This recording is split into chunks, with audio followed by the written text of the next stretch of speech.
नमस्कार दोस्तों, मैं हूं रोशन और आप देख रहे हैं जीके फेयर्स यूट्यूब चैनल। दोस्तों, इस चैनल पे आपको प्रीवियस ईयर पेपर का डिस्कशन और साथ ही साथ जनरल अवेयरनेस की तैयारी करवाई जाती है। तो आप लोग जरूर इस चैनल को सब्सक्राइब करके बेल आइकन को प्रेस रखिए। आज हम जो पेपर डिस्कस करेंगे वो है डीएफसी सैल में जूनियर एक्जीक्यूटिव इलेक्ट्रिकल का पेपर हुआ था 24 अगस्त 2023 में फर्स्ट शिफ्ट में।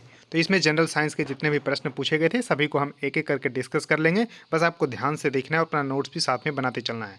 पीडीएफ चाहिए तो आप हमारे टेलीग्राम चैनल से जुड़ सकते हैं, जिसका लिंक आपको नीचे डिस्क्रिप्शन में दिया हुआ है। और आपके पास भी किसी एग्जाम का क्वेश्चन पेपर होता है तो gkfairs25@gmail.com पे भेज सकते हैं, ताकि उसको भी हम यहाँ पर डिस्कस कर सकें।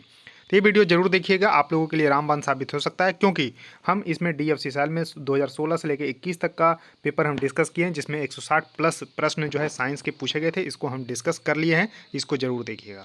देखिए, इस सीरीज में हम 2023 में डीएफसी साल के जितने भी एग्जाम हुए हैं साइंस पूछे गए थे हम डिस्कस कर लेंगे। तो 9 शिफ्ट में था, हम छठा शिफ्ट डिस्कस कर रहे हैं।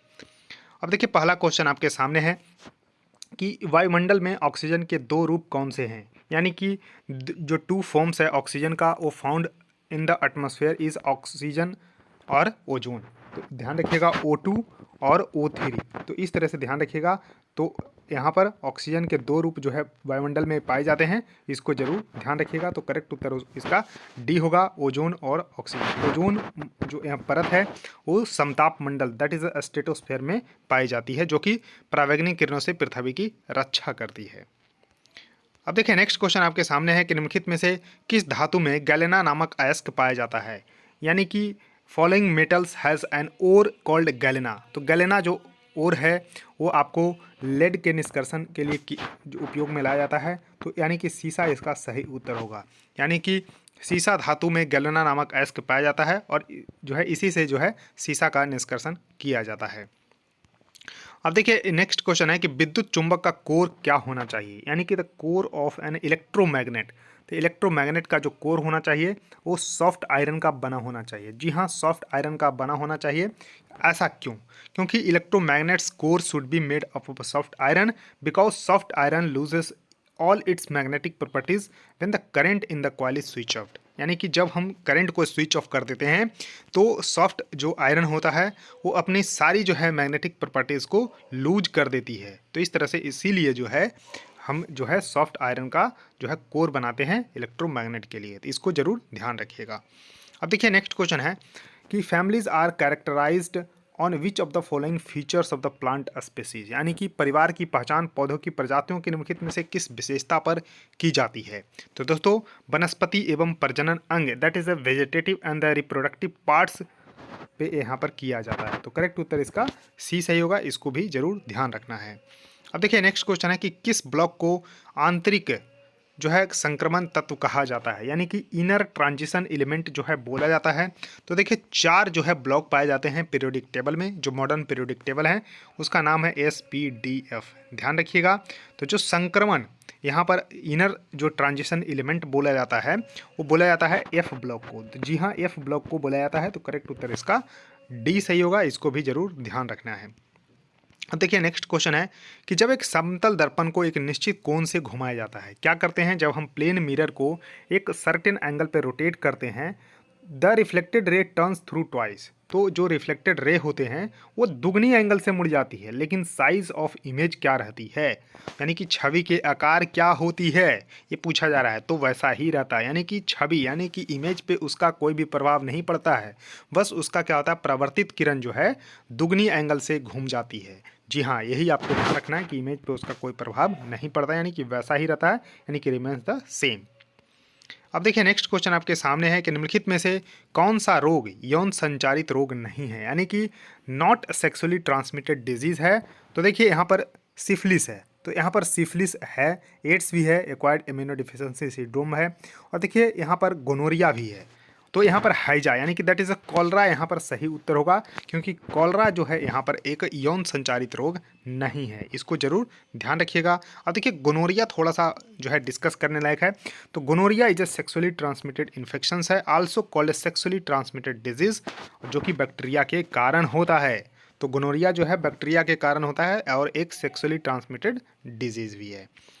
अब देखिए, जो आकाशीय बिजली चमकती है वो किस कारण से चमकती है। जब बरसात होती है तो उस समय आपने देखा होगा कि आकाश में जो है बिजली चमकती है, तो किस कारण से होता है, तो इलेक्ट्रिक डिस्चार्ज के कारण होता है, यानी कि बिजली का निर्वहन के कारण होता है। दैट इज ध्यान रखना है, इलेक्ट्रिक डिस्चार्ज के कारण lightning occurs in the atmosphere.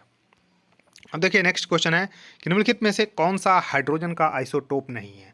तो ध्यान रखिएगा हाइड्रोजन के 3 आइसोटोप हैं, तो ध्यान रखिएगा प्रोटियम, ड्यूटेरियम और ट्राइटियम। तो ध्यान रखिएगा, तो देखिए प्रोटियम, ड्यूटेरियम और ट्राइटियम, तो यहाँ पर रेडियम नहीं है, तो रेडियम इसका सही उत्तर होगा। तो ड्यूटेरियम के ऑक्साइड D2O, तो जिसको भारी जल भी बोलते हैं, इसको भी जरूर ध्यान रख लीजिएगा, बहुत ही इंपॉर्टेंट है। उसके बाद देखिए नेक्स्ट क्वेश्चन आपके सामने है कि आवर्त सारणी में कितने ब्लॉक हैं। अभी मैंने बताया था कि आवर्त सारणी में 4 ब्लॉक है, SPDF। जी हाँ, SPDF 4 ब्लॉक हैं, तो करेक्ट उत्तर इसका ए होगा, 4 इसका सही उत्तर हो जाएगा। अब देखिए इस तरह से आप पीरियोडिक टेबल में देख पा रहे होंगे, इसमें देखिए 18 जो है आपको ग्रुप है, 7 पीरियड है, 4 ब्लॉक है, तो इस तरह से थोड़ा सा ध्यान रख लीजिएगा। अब देखिए नेक्स्ट क्वेश्चन है कि भारत में वन्य जीव संरक्षण अधिनियम किस वर्ष लागू किया गया था। जी हाँ, वन्य जीव संरक्षण अधिनियम that is wild life protection act 1972 में जो है यहाँ पर लागू किया गया था। देखिए इंदिरा गांधी गई थी स्टॉकहोम सम्मेलन में, 1972 में हुआ था, तो वहाँ से आई तो इन्होंने 2 महत्वपूर्ण फैसले लिए। पहला 1972 में ही इन्होंने वन्य जीव संरक्षण अधिनियम लागू किया, फिर 1973 ईस्वी में प्रोजेक्ट टाइगर को लागू किया, तो 1972 इसका सही होगा।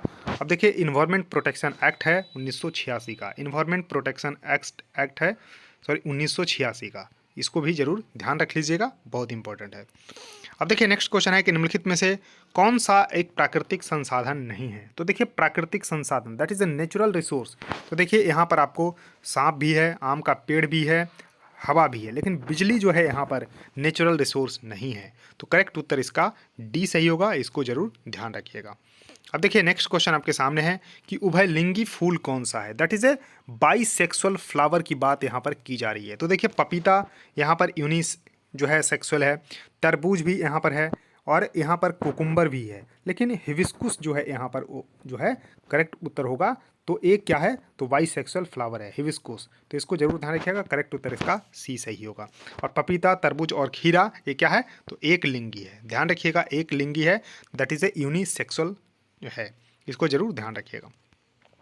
अब देखिए नेक्स्ट क्वेश्चन है कि निम्नलिखित में से कौन सा कारक विशेष रूप से मौसमी प्रजनकों, पौधों और जानवरों दोनों में प्रजनन को प्रभावित करता है, यानी कि फैक्टर्स जो है exclusively affect reproductions in the sexual breeders both plants and animal. तो फोटो पीरियड इसका सही उत्तर होगा, तो करेक्ट उत्तर इसका ए सही होगा, इसको जरूर ध्यान रखिएगा। अब देखिए नेक्स्ट क्वेश्चन आपके सामने है कि निम्नलिखित में से कौन सा पारिस्थितिकी तंत्र के जैविक घटक हैं। तो देखिए 2 होते हैं, जैविक घटक और अजैविक घटक, that is a biotic and abiotic component of the ecosystem. तो देखिए जो जैविक घटक होते हैं तो उसमें देखिए उत्पादक आते हैं, उपभोक्ता आते हैं और डिकम्पोजर आते हैं, तो यहाँ पर करेक्ट उत्तर होगा बी। जबकि यहाँ पर अजैविक घटक में जैसे वायु आ गया, मिट्टी आ गया, तो इस तरह से आपको थोड़ा सा ध्यान रखना है, यानी कि जो जीवित हैं वो जैविक और जो निर्जीव हैं वो आपको अजैविक घटक में आते हैं, तो इस तरह से थोड़ा सा इसको जरूर ध्यान रखिएगा। तो दोस्तों इस वीडियो में इतना ही, क्योंकि 15 प्रश्न ही पूछे गए थे, सभी को हमने डिस्कस कर लिया है। बस आपका काम अब बचा है वीडियो को लाइक करना, और देखिए अपने दोस्तों के साथ भी इसको शेयर करना, और चैनल को सब्सक्राइब करके बेल आइकन को प्रेस करना। सो थैंक यू दोस्तों, इस वीडियो में इतना ही, धन्यवाद।